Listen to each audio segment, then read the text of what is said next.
राम ने रामायण में जो सिखाया वो सामाजिकता सिखाई कि एक पुत्र को कैसा होना चाहिए, एक राजा को कैसा होना चाहिए, एक पत्नी को कैसा होना चाहिए। गीता में श्री कृष्ण है जिन्होंने बचपन में सारी शरारतें की, चोरी की, मटकियां फोड़ी, युवावस्था में औरतों के कपड़े चुराए, उनके साथ रास किया, फिर जब वो और प्रौढ़ हो गए तो उन्होंने महाभारत करवाई।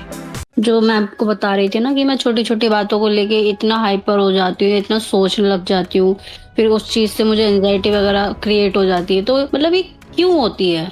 देखिए, आप जी। भावनात्मक रूप से कमजोर हैं, हुँ, हुँ। आपके पास रूटीन नहीं है ना? हुँ। एंजाइटी ज्यादातर उन लोगों को होती है जो रूटीन से काम नहीं करते हैं। अभी आपने देखा होगा कि एक छोटी मोटी सी ऐसी ऐड आती है, पंजाबी ऐड है शायद, तो वो बंदा अपनी माँ से कहता है कि मैं डिप्रेशन में जा रही हूँ, तो उसकी माँ को डिप्रेशन का पता ही नहीं है, तो वो कह रही ठीक है शाम तक वापस आ जियो। ओके। जिनको ये सारे शब्द पता है, एंजाइटी का हुँ, मतलब हुँ। क्या होता है, डिप्रेशन का मतलब क्या होता है, वो जल्दी से पकड़ लेते हैं क्योंकि आपको पता है कि क्या है। हुँ। मान लीजिए एक आदमी सिगरेट छोड़ना चाहता है, ठीक जी। है, तो उसको जब जब तलब आएगी वो सिगरेट पीने की बात करेगा। जिन जिन हुँ। कंडीशनों में उसने सिगरेट पी है वो वैसे से पिएगा। लेकिन एक आदमी जब अपने आप से ये कहता है कि मुझे पता ही नहीं कि सिगरेट कैसे पीते, मैं तो कभी सिगरेट पीता ही नहीं हूँ, उसकी तलब धीरे धीरे शांत होना शुरू हो जाती है। ऐसे क्योंकि हमें इतने बड़े बड़े शब्दों को पता है, डिप्रेशन क्या होता है हमें पता है। हमारे मन की एक अवस्था होती है कि हम बह जाते हैं उस भाव में जिस भाव को हम जानते हैं। जी। अब आप ये देखिए कि आप किसी व्यक्ति के प्रेम में हैं, ठीक है, हुँ। ऐसा हो सकता है कि आपको प्रेम का अर्थ भी तब पता ना हो फिर भी आप किसी के प्रेम में पड़े हुए हैं। नहीं, ऐसा नहीं हो सकता सर। नहीं हो सकता ना। हुँ। तो इसका मतलब प्रेम की पूरी व्याख्या, पूरा स्पष्टीकरण, हर चीज आपके दिमाग में छपी हुई है। उससे जुड़ा हुआ कोई भी भाव अगर आपको कहीं पकड़ता है तो आप अपने आप को प्रेम में मान जाते हैं, और वो पूरा का पूरा जो भी होता है ना प्रेम में, वो आप फील करना शुरू कर देते जी। हैं। आप मेरी बात समझ गए ना? बिल्कुल। मेरे ख्याल से मुझे थोड़ा सा और एक्सप्लेन करना है। जी, बताएँ। एक व्यक्ति है जिसका हुँ। पिता की मृत्यु हो गई, हुँ। ठीक है जी, और वो एक ऐसी कंट्री में रहता है जहां पर किसी के मर जाने का दुख मनाना मना है, ठीक है, और वो जी। वहां पर वो जिंदगी भर वहां पे रहा है। उसे मृत्यु को लेकर दुख का भाव पता ही नहीं है, और वो इंडिया में आता है अपने पिता की मृत्यु पर, तो आपको लगता है कि वो हुँ। वैसे ही रो पाएगा जैसा यहाँ पे रहने वाला व्यक्ति रोता अपने बाप को? नहीं। क्योंकि उसे पता ही नहीं है। उसने हजारों लोगों के बाप को मरते हुए देखा है, हजारों लोगों को देखा है, वो कैसे कैसे कैसे कैसे रोए हैं, वो कैसे कैसे कैसे तड़पे हैं, वो उस भाव से रोता है। जब आपको एंजाइटी का पता ही नहीं है तो आपको एंजाइटी का पता ही नहीं है। जब आपको डिप्रेशन का पता ही नहीं है तो आप अपने आप को डिप्रेशन में धकेल नहीं सकते। लोग अपने आप को डिप्रेशन में धकेल देते हैं, एंजाइटी में धकेल देते हैं, क्योंकि उन्हें शब्दों के अर्थ मालूम है। एक ना एक बहुत बुरी तरह की ना बेचैनी सी होती है। ऐसा करता है मन कि कहीं भाग जाऊँ, कहीं चली जाऊँ, कुछ कर लूँ, कुछ इस टाइप की थॉट्स आते हैं उस टाइम पे मुझे। पंजाबी में एक कहावत है कि ठंडा पानी पी ते ठंड रख, है ना? आपने शायद हुँ। पंजाबी नहीं सुनी। उसमें बोलते हैं परेशान है ठंडा पानी भी ठंड रख। उसे जी। जो कह दे वही तुझे तो डिप्रेशन हो गया, वो तो हाय सिर पकड़ के बैठ जाएगा, डिप्रेशन हो गया भाई, वो तो 4 दिन में फिर डिप्रेशन डिप्रेशन का गाना गाता रहेगा। वही जो ये चुटकी बजाते पानी पी के सब कुछ खत्म हो सकती है, वो उस शब्द को पकड़ लेता है, अपने सिम्टम्स ढूंढना शुरू कर देता है, उसे वो चीज लेती है।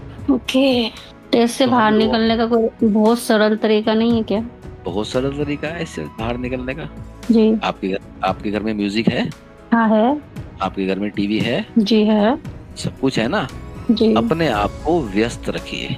खाली दिमाग शैतान का घर। हुँ। ये जो खाली दिमाग होता है ना, उनको जी। उनको उनको ये सारी समस्याएं होती है। गाने लगाओ मस्ती के। आप एक काम कीजिए, जी। आप ने लास्ट टाइम अंगड़ाई कब ली थी? लास्ट टाइम सर जुबाई वगैरह तो आ जाती है, अंगड़ाई का तो नहीं, मुझे याद जुबाई ही नहीं है। उबासी जुबाई की बात नहीं, अंगड़ाई। आपने देखा कोई कुत्ते को सुबह सुबह उठ के कैसे वो अपने आप को स्ट्रेच करता है? जी, जी, जी। वैसी अंगड़ाई कब ली है आपने? काफ़ी टाइम हो गया। तो आप सुबह शाम 2 बार ही अंगड़ाई लेनी शुरू कीजिए। उससे क्या हुआ? अंगड़ाई एक्चुअली में होती क्या है, हमारी बॉडी की जो स्टिफनेस होती है उसे रिलीज करती है वो। ओके। हमारी नसों को खोलती है, हमारी जोड़ों को खोलती है, और हमारे मुंह से जब निकलती है तो उससे वो जी। नेगेटिविटी भी रिलीज। ओके। हम नेगेटिविटी को स्टोर करके रखते हैं, वो एंजाइटी में बदल जाती है। जी।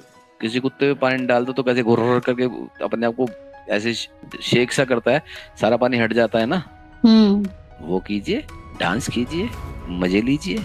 आप जिंदगी के हजारों मजे सिर्फ इसीलिए नहीं लेते हैं कि यार अच्छा नहीं लगता है, ऐसे कोई देखेगा तो क्या कहेगा। आप जो वास्तव में हो ना, और जो आप बंद कर बैठे हो, उसमें बहुत फर्क है। कभी सोचिएगा, किताबी का एक कॉपी लेके ना उस पर लिखिएगा कि आपको अच्छा क्या लगता है, वो आपका सच है। जो भी बुरे से बुरा दिमाग में आए, क्या लगता है आपको अच्छा, वो है आपकी एक्चुअल पर्सनैलिटी। ओके। आपने अपने आप को दुनिया के अनुरूप बना रखा है। संस्कार, क्या वो अमिताभ बच्चन का क्या डायलॉग है, प्रतिष्ठा, संस्कार वगैरह वगैरह वगैरह, वो अनुशासन। सारी वो सारी चीजें आपने अपने ऊपर थोप रखी है। और आपके अंदर से वो सचमुच वाली जो कविता है ना, वो जो जीना चाहती है, वो कहती है चल अच्छा डिप्रेशन में जा, अच्छा एंजाइटी में जा। तो वो कविता जो है ना, वो आपको एंजाइटी देती है। वो कविता जो है ना, वो आपको डिप्रेशन देती है। क्योंकि भीतर जो ऊर्जा बह रही है, भीतर से जो कविता सच में है, उसको आपने पिंजरे में डाल रखा है। ओके। मत कीजिए समाज के सामने वो सब जो समाज को स्वीकार नहीं है। अपने कमरे में, अपने घर में, वहां तो वो जिंदगी जी सकते हैं ना आप। जी। संस्कारी बनो, संस्कारी बनो, संस्कारी बनो, संस्कारी बनो, फिर फ्री मिलता है, डिप्रेशन ले लो, एंजाइटी ले लो। सही कह रहे हैं आप। हमारी ना एक्चुअल में 2 किताबें हैं जो हमारे समाज को मिली है। एक है रामायण जी। और एक है गीता, जो आई थी द्वापर। अब गिनती के हिसाब से देखा जाए तो द्वापर पहले आना चाहिए, त्रेता बाद में आना चाहिए। क्योंकि रामायण अच्छी है पर त्रेता में आई थी, इसलिए त्रेता पहले आ गया, द्वापर बाद में आया। ये कैसे पॉसिबल है? क्योंकि उनको फिर उनकी सेटिंग करनी थी ना भाई, उनको एडजस्ट करना था, इसलिए तो त्रेता पहले कर दिया। हाँ, अपने अनुरूप ही तो किया गया है। कहीं पर भगवान ने कोई कैलेंडर नहीं भेजा कि पहले सतयुग था, फिर त्रेता था, फिर द्वापर था, फिर कलयुग है। किसी भगवान ने कोई कैलेंडर नहीं भेजा। भगवान के यहाँ से एक कागज का टुकड़ा भी नहीं आया आज तक। ठीक है, तो मैं उन 2 ग्रंथों की बात कर रहा हूँ। एक ग्रंथ में राम है, दूसरे ग्रंथ में कृष्ण है। राम ने रामायण में जो सिखाया, वो सामाजिकता सिखाई कि एक पुत्र को कैसा होना चाहिए, एक राजा को कैसा होना चाहिए, एक पत्नी को कैसा होना चाहिए, एक राक्षस है उसको भी कैसा होना चाहिए। लेकिन मजे की बात यह है कि राम अकेले राम नहीं हो सकते। राम को राम होने के लिए लक्ष्मण जैसा भाई भी चाहिए, सीता जैसी पत्नी भी चाहिए, भरत जैसा भाई भी चाहिए, ठीक है, कौशल्या और कैकेयी जैसी माँ चाहिए, हनुमान जैसा सेवक भी चाहिए, और रावण जैसा दुश्मन भी चाहिए। इस पूरे में से अगर आप एक भी पात्र निकाल के साइड पे रख दो तो रामायण की रचना संभव नहीं है जी। वो हमारे को समाज सिखाता है, और वो समाज क्या है, उसे कहते हैं संस्कार। दूसरी तरफ गीता है। गीता में श्री कृष्ण है, जिन्होंने बचपन में सारी शरारतें की, चोरी की, मटकियां फोड़ी, युवावस्था में औरतों के, लड़कियों के कपड़े चुराए, उनके साथ रास किया ना जी। फिर जब वो और प्रौढ़ हो गए तो उन्होंने महाभारत करवाई, और उसकी शिक्षाओं में क्या है कि कोई भी संकल्प नहीं, कोई भी सही नहीं, कोई भी गलत नहीं है, मार। भीष्म पितामह को छल से मारा, ये कहकर कि धर्म की रक्षा के लिए मार रहे हैं। ऐसे ही मारा ना, जितने भी कौरवों में जितने भी महारथी थे सभी को छल से मारा गया। तो आप बताइए कि आप एक हिंदू होते हुए किसकी सुनेंगे, गीता की सुनेंगे कि महाभारत की उसकी सुनेंगे, रामायण की सुनेंगे? रामायण है आपका संस्कार और गीता है आपका मन।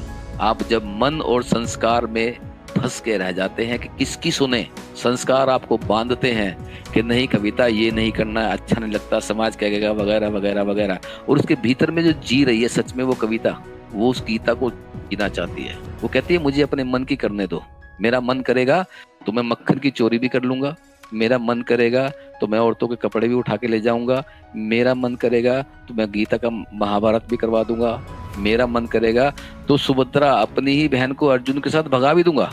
अच्छा, अब आप बताइए ना कि आप एक्चुअल में क्या जी रहे हैं। जब आपको गीता में जीना चाहिए तब आप रामायण पढ़नी शुरू कर देते हैं, जब आपको रामायण पढ़नी चाहिए तब आप गीता को पढ़ना शुरू कर देते हैं, और दोनों ही समय आपको लगता है कि मैं गलत कर रही हूँ। अपना जीवन जीते हो, अपने मन की मर्जी का जीते हो, तो संस्कार आपको ताना मारते हैं। जब आप संस्कार की बात करते हो तो मन आपको ताना मारता है। आप जी कहाँ रहे हो?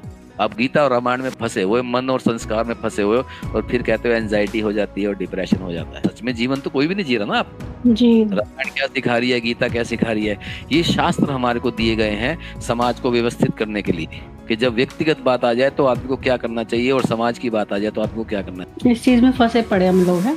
सच में इसीलिए डिप्रेशन होता है, इसीलिए एंजाइटी होती है कि आदमी समाज में और संस्कार में और मन में फंसा पड़ा है। ज्यादातर इमोशनल ट्रॉमास जो होते हैं वो इसीलिए होते हैं कि लोग इन दोनों के बीच में फंसे हुए होते हैं। आप सोचो तो सही, आपका जब मन करता है तब आपको दूसरा मन, आप जब गीता जीना चाहते हो तो आपको रामायण तंग करती है, जब आप रामायण जीना चाहते हो तो आपको गीता मन तंग करती है। मान लीजिए आपके पड़ोस में किसी की शादी है, ठीक है, आपकी उससे लड़ाई, को जाना पड़ता है क्योंकि रामायण के हिसाब से जाना चाहिए जी। लेकिन गीता मना करती है, भाई मुझे क्या मतलब इससे, तो लड़ाई और इसने ये कर दिया वो कर दिया, हाँ या ना? जी। और आपकी किसी ऐसी की शादी है जहाँ पर आपका बहुत मन है लेकिन वहां से कार्ड नहीं आया, तो फिर रामायण तंग करती है। कार्ड नहीं आया कैसे जाएगी तू? या मम्मी ने मना कर दिया या किसी ने मना कर दिया। चुनाव कीजिए कि संस्कारों में से जीना है या मन से जीना है। अगर मन से जीना है तो फिर संस्कार तंग करते रहेंगे। वही है ना, तो इतने दिनों की आदत है, वो छूटती भी नहीं है। अब हम एक काम करते हैं, हमारी जो ऑडियंस है, जो हमारे सब्सक्राइबर हैं, जो इस चैनल को, इस वीडियो को देखेंगे, ये बात हम उनके लिए छोड़ते हैं कि आप कमेंट में बताइए कि मन से जीना चाहिए या संस्कारों से जीना चाहिए, रामायण को जीना चाहिए कि गीता को जीना चाहिए। वो क्या है जिसके कारण हमारे को एंजाइटी ना हो।